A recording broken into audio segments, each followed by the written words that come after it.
They laughed at the truck I drove, mocked the shoes on my feet, asked how I planned to provide for their daughter. With dreams? What they didn't know was that I could buy the entire neighborhood they lived in. But I chose silence. Welcome to Reddit Stories. This is a place where we share real stories from anonymous Reddit users. My name is Elijah Carter, but everyone calls me Eli.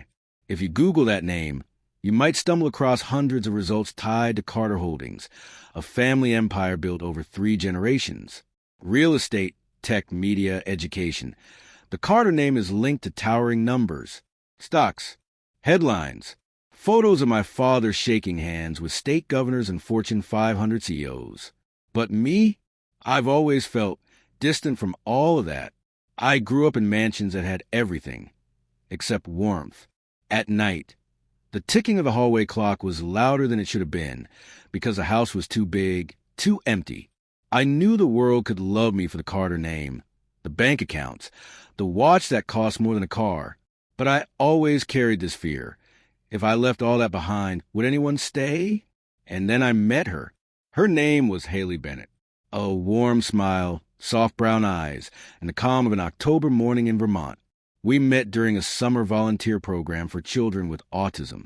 She was a group coordinator, always running around, a little flustered, but always gentle with the kids.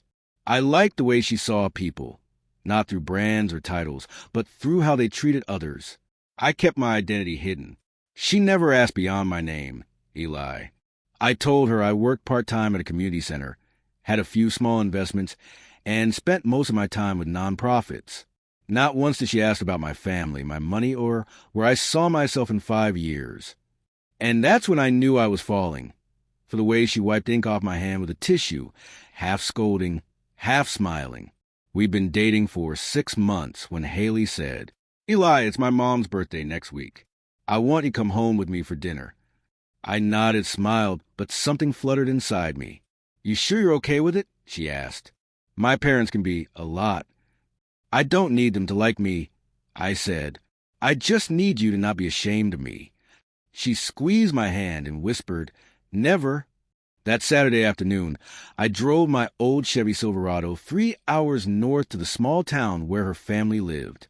I wore the navy denim shirt she liked, brought a bouquet of lavender for her mom, and baked an apple pie using my grandmother's recipe. I didn't wear my Rolex, didn't bring a driver, didn't suit up in designer threads. I wanted them to meet Eli, not Elijah Carter. Haley's family home sat behind a white fence in a garden full of daisies. I remember standing at the door, nerves tangling in my chest like I was walking into an interview with no idea what position they were hiring for. The door opened. A tall, stern man, Haley's father, stood before me. He looked me up and down, then eyed the pie I was holding like it was a second-hand gift. "You're Eli?" he asked, voice low and dry. "Yes, sir. It's a pleasure to meet you." That your truck outside? The beat-up Chevy?" I smiled. "Yes, sir. It belonged to my grandfather." "Right. Classic." I couldn't tell if he meant that as a compliment or a warning. Dinner was colder than the salad on the table. Her mom, Mrs. Susan Bennett, wore a polite smile but dissected every detail with her eyes. The frayed cuff on my sleeve, the budget tie I borrowed from a friend. "So, Eli," she asked, scooping soup without looking at me, "what do you do for a living?" "I work at a center for children with disabilities, ma'am. I also have a few small investments." "You mean you don't have a stable job?" "Well, I've chosen to focus on community work." "Ah," she said, setting down her spoon. "Sounds idealistic." Her father placed his wine glass down, his voice even colder. "Do you have a plan for the future, son? Or is this whole, helping people thing your life goal?" I was about to answer when Haley spoke up. "Dad." "No, Haley, I'm asking what any father would ask. Is the man you're with stable, or just a dreamer with no roof over his dreams?" I looked at him, calm, measured. "Sir, I'm not here to impress you, but I know who I am, and I'm serious about your daughter." Her mom smiled thinly. "That's nice, but love doesn't pay the bills." That line, it cut deeper than I expected, not because it was wrong, but because it was exactly what they thought I lacked. After dinner, I helped Haley wash the dishes. Her hands trembled a little. I placed mine gently over hers. "Are you okay?" I asked. She nodded, eyes glistening. "I'm sorry. I didn't think they'd be this harsh." "It's all right. They're just protecting you." "No, they don't see you. They just saw the truck and the shirt. They didn't see the man who listens to every child like they matter, or how you always keep your promises." I held her close. "You don't have to defend me. I didn't come here to be accepted. I came because of you." That night, lying in the guest room, I couldn't sleep. The house was quiet, but their words still echoed. "Who do you think you are? No stable job? Love doesn't pay the bills."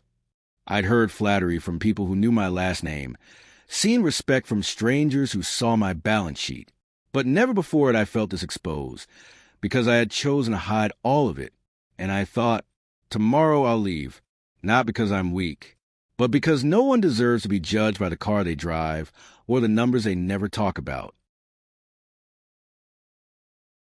Morning came early in that quiet little town. The sun filtered through the curtains like soft gold, and for a moment, I let myself pretend nothing had happened, that I was just Eli, Haley's boyfriend, waking up in her childhood home, ready for another coffee-fueled day of laughter and small talk. But reality had a way of reminding you where you stood. Downstairs, I could hear the clinking of dishes, the low murmur of father's voice, and the sharper one of her mother. I couldn't make out the words, but I didn't need to. They didn't like me. They didn't trust me. And worst of all, they thought I wasn't good enough for her. I stepped into the kitchen quietly. Haley sat at the table, a bowl of cereal untouched in front of her. Her mother barely glanced up. Her father gave me a nod, curt, almost mechanical. "We're heading to church in a bit," he said, pouring himself more coffee. "You're welcome to come, but I understand if you're not into that sort of thing." I smiled gently. "Thank you, sir. I'll probably get on the road early today." There was a flicker of something in his eyes. Not regret, just a nod of approval that the stranger was leaving. Haley looked up. "Already?" "Yeah," I said softly. "I have some things I need to take care of back home." We both knew that was a lie. She walked me to the porch. Her hand gripped mine like she didn't let go, and honestly, I didn't either. But pride was a heavy thing, and heartbreak heavier. "You don't have to leave like this," she said. "It's okay," I replied. "I understand. They're your parents. They just want the best for you." She blinked back tears. "But they don't know what's best for me. Not this time." I leaned in and kissed her forehead. "I'll call you when I get back." But I never made it to my truck, because just as I was walking toward it, a sleek black Rolls-Royce Phantom pulled into the driveway. Quiet as a whisper, but unmistakable in presence. The car came to a gentle stop behind my rusty Chevy. The contrast between the two was laughable. My truck had a dent in the bumper and chipped paint on the hood. The Rolls looked like it had never known a scratch. The driver's door opened, and a man stepped out in a dark suit, crisp and tailored. My father. Thomas Carter wasn't just a CEO. He was a CEO. A man whose words could shake boardrooms and shift market trends. His photo had been on the cover of Forbes twice. When he entered a room, people stood up before they even realized they were doing it. And yet, in that moment, he didn't look like a billionaire. He looked like a father. His eyes met mine, calm and steady. Then he turned toward the porch, where Haley and her parents had now stepped out. Confusion etched across their faces. "Good morning," my father said politely. "Is this the Bennett residence?" Haley's father stepped forward, cautious. "Yes, and you are—" "Thomas Carter," he said, offering a firm handshake. "Elijah's father." The silence was deafening. Her mother blinked. Her father's hand froze halfway. "Carter, as in—" "Carter Holdings, yes," my father said casually. "Apologies for the unannounced visit. I was passing through and thought I'd pick up my son. Though I imagine the weekend hasn't been ideal." He didn't say it with anger. No edge in his tone. Just fact. I watched his realization dawn in their eyes, slowly like a fog lifting. They looked at me again, this time not as the boy with the dented truck, But the son of him, her mother cleared her throat. We didn't know. Elijah didn't mention. My father raised a brow. He wasn't supposed to. I beg your pardon? Eli didn't come here to flaunt his last name, he said, stepping closer. He came here to meet the people his heart already accepted as family. He's the youngest executive director in our company, my father added. Oversaw the restructuring of 3 subsidiaries last year. He also manages our foundation's education grants. And when he's not doing that, he's volunteering with children who don't even know his name. He paused. Let that settle. You judge him based on the truck he drove and the clothes he wore. But you missed the part that mattered most. Her parents stood silent, not in shame, perhaps, but in something close. And for the first time since I'd arrived, Haley took a step forward, not behind me, but beside me. I told you he was different, she whispered to them. But you were too busy looking down. Her father opened his mouth, then closed it again. My father turned to me. Ready to head home? I glanced at Haley. She looked up at me, hard in her eyes. Not without her, I said. My father smiled. Then let's make room in the car. The ride back was quiet, but not uncomfortable. Haley held my hand the whole way, her thumb drawing little circles into my skin. It wasn't a silence of awkwardness. It was a silence of understanding, of something changing. Later that night, I sat with my father on the patio of our estate, the city lights twinkling in the distance.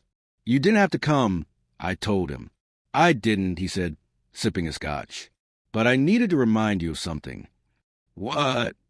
That humility is a strength, he said, placing a hand on my shoulder. But there's a line between being humble and being disrespected. You didn't do anything wrong, Eli. But sometimes people need to be reminded that character doesn't always wear a suit. I didn't expect to hear from them again. Not after that morning. Not after the way truth had walked straight up their driveway and stared them in the face. But 3 days later, as I sat in my apartment with Haley, unpacking a box of old photos she brought over, my phone buzzed. A number I didn't recognize. I hesitated. Answer it. Haley said quietly, as if reading my hesitation. It's them. I slid my thumb across the screen and brought it to my ear. Hello. It was her mother. Her voice was softer than I remembered, like she spent 3 days peeling away layers of pride just to make the call. Eli, I wanted to say, I'm sorry. She didn't stumble over her words. She didn't make excuses. She just apologized. We judged you unfairly. That was wrong. And I think we owe both you and Haley a proper dinner. One where you're not tested like some stranger who just wandered in off the street. You don't have to come, she added, but we like you to. I looked at Haley, who was now watching me with cautious hope. I put the phone on speaker. Her mother continued. Haley, honey, your father and I talked. A lot. We didn't see what you saw. But now, maybe we're starting to. There was a pause, the kind that feels heavy with meaning.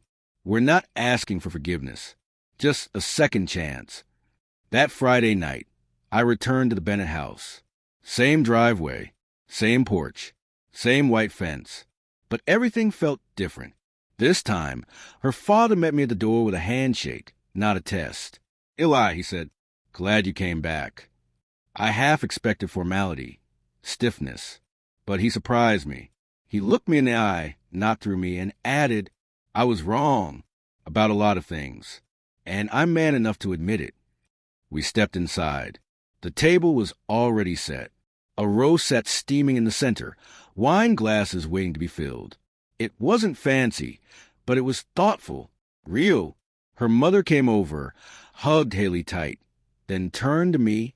I hope you still like apple pie. She smiled a little shyly. I tried your recipe. Didn't come out quite as pretty, but I think the heart's there. I chuckled. That's all that matters. Dinner that night wasn't perfect, but it was honest. Her father asked about my work. Really asked, not to interrogate, but to understand. We talked about the foundation, the kids I worked with, Even a startup I was quietly mentoring on the side. Her mom asked about my parents, my childhood, the music I liked. Not once did the word money come up. Haley's eyes never left me. Not out of fear, but pride. Later, as we sat on the porch, her father joined me with 2 mugs of coffee. "You know," he began, staring out into the yard, "when I first met you, I thought you were going to be a burden to my daughter." He chuckled bitterly. "Turns out, you're one of the few people in her life who's actually lifted her higher." I didn't say anything. I didn't need to. He took a sip, then looked at me. "We thought you weren't enough, Eli, because we didn't see the whole picture. And maybe we weren't enough either, but I'd like to start over."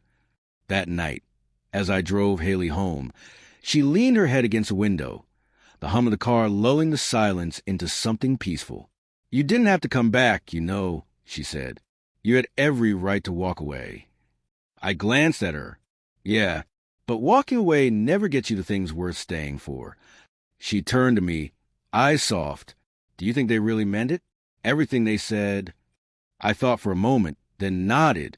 "Sometimes it takes losing something real to realize how blind you were. And sometimes you get lucky enough to be given a second look." As the city lights appeared in the distance, I reached over and took her hand in mine. Not everything heals in 3 days. But sometimes all it takes to begin is a dinner table, a pie that's a little burnt, and 2 people saying the words they should have said the first time. A few weeks later, Haley and I hosted dinner at my place. Not the Carter estate with glass walls and chandeliers that looked like galaxies suspended midair, but my own apartment, a quiet space just outside the city, full of warm lighting, secondhand furniture I actually loved, and a dog-eared book collection I refused to replace. I wanted her parents to see me not in the world I was born into, but in the one I chose. That night I cooked. Yes, I cooked. Chicken parmesan, garlic bread, roasted vegetables. The smell filled the place like something sacred. Haley set the table, humming softly under her breath. I watched her move around the kitchen with ease, her hair tied up, cheeks a little flushed from the oven heat. And I thought, if this is all I ever have, I'll be the richest man alive. The Bennetts arrived just after 6. Her father brought wine. Her mother brought flowers. But what they really brought was something unspoken, a kind of humility, maybe an acknowledgement that respect was a 2-way street. We sat down, passed plates, poured drinks. Conversation flowed more easily than I'd expected.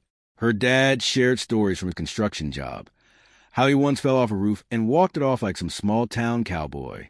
I laughed so hard I nearly spilled the wine. Her mom told Haley about an old journal they found in the attic, filled with letters Haley had written as a little girl. One of them, apparently, said, "When I grow up, I want to marry someone kind like Daddy, but who also listens to my silly ideas." We all smiled at that.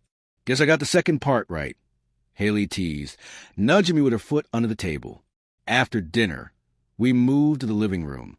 No formalities. No need to impress anyone. Just 4 people and the sound of rain beginning to tap softly against the window. Haley sat beside me on the couch, her legs curled under her. Her parents took the armchairs. The fire I had lit earlier crackled gently, casting soft shadows on the walls. Then her father leaned forward. "Can I ask you something, Eli?" I nodded. "Why didn't you tell her? From the beginning. About who you are, what your family owns. You could have, I don't know, made things easier." I glanced at Haley. She gave a tiny nod, like she was wondering too. "Because I needed to know," I said slowly. "I needed to know if someone could love me without the layers, without the name, the money, the pressure. Growing up, people always wanted something from me. A job, an investment, a favor. Even friendships came with a price tag. And I just got tired." I looked at her parents. Haley never asked for anything. She gave me space to be small, to be quiet, to be just Eli. And that's a gift I couldn't risk losing. The room went quiet. Not heavy, but thoughtful. Her mother set down her teacup. "You know, I didn't grow up with money either," she said. "But I always thought that once you had it, life would feel safer, easier. Turns out, it's not about money at all. It's about feeling seen, respected. She turned to me, her voice softer than I'd ever heard it. I see you now, Eli. Haley reached for my hand, her fingers interlaced with mine, warm and steady. Then she said something I'll never forget. You know, for a long time I thought the hardest part of love was the beginning, the chase, the uncertainty. But I think the real challenge is what comes after, when the truth is out and you're standing there vulnerable, hoping they'll still choose you. She turned to her parents. Thank you for choosing him, even if it took a little longer than I hoped. Later that evening, as we walked her parents to the door, her dad pulled me aside. Listen, he said, I was too hard on you.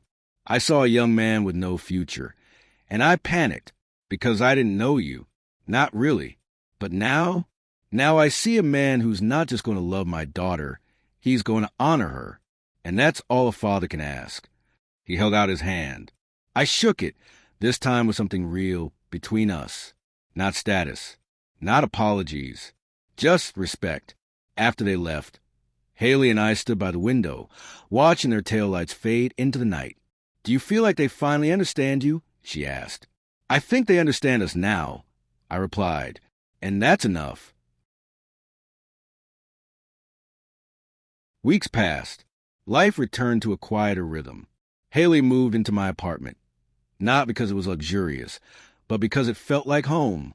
She brought with her a worn-out couch pillow, a stack of dog-eared nursing textbooks, and a laugh that echoed through every room like sunlight on hardwood floors. Some mornings, she danced barefoot in the kitchen.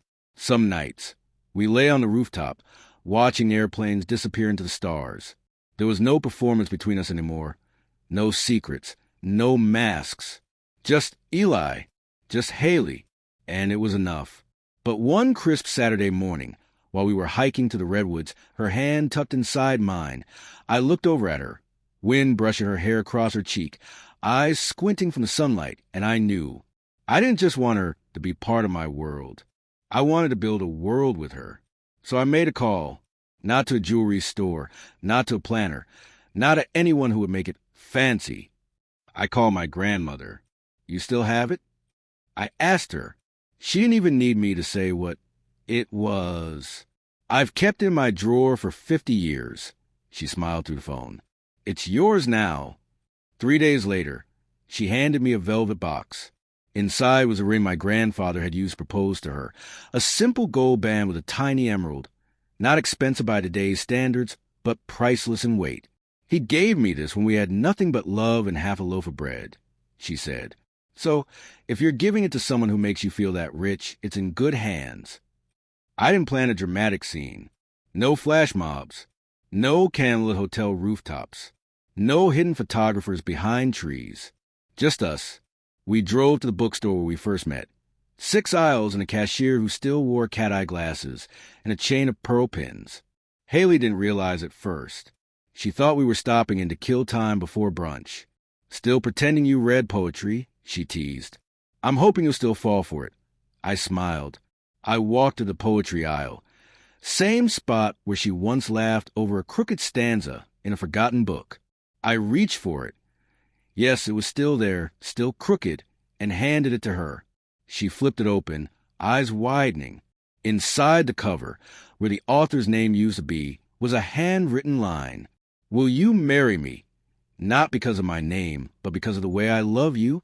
When she looked up, I was already on one knee, and in my hand the emerald ring. Tears welled in her eyes instantly. She covered her mouth, heart racing, but she didn't hesitate. Not for a second. Yes, she whispered. Then louder. Yes, Eli. The people around us clapped. The cashier cried. And I felt a kind of peace I'd never known. A few months later, we had a small wedding. Just close friends. Family. And that same ring on her finger, glinting in the afternoon sun like a promise that had waited generations to be fulfilled. Her father gave a toast. I once thought love had to come with resumes and 5-year plans. But this young man taught me that sometimes it just needs to come with honesty and a truck that barely starts. Everyone laughed, even my father. Now, When people ask Haley who she married, she doesn't say Elijah Carter, son of a billionaire. She says, Eli, the guy who burned garlic bread 3 times before getting it right, who kisses my forehead when I fall asleep in scrubs, who still writes me poems on napkins. Because in the end, I didn't just find love. I found someone who reminded me that a name might open doors, but a heart opens homes. And with her, I was never just a Carter. I was enough. Welcome to Reddit Stories, and thank you for listening to a true tale, shared by someone anonymous, but deeply real. See you in the next story.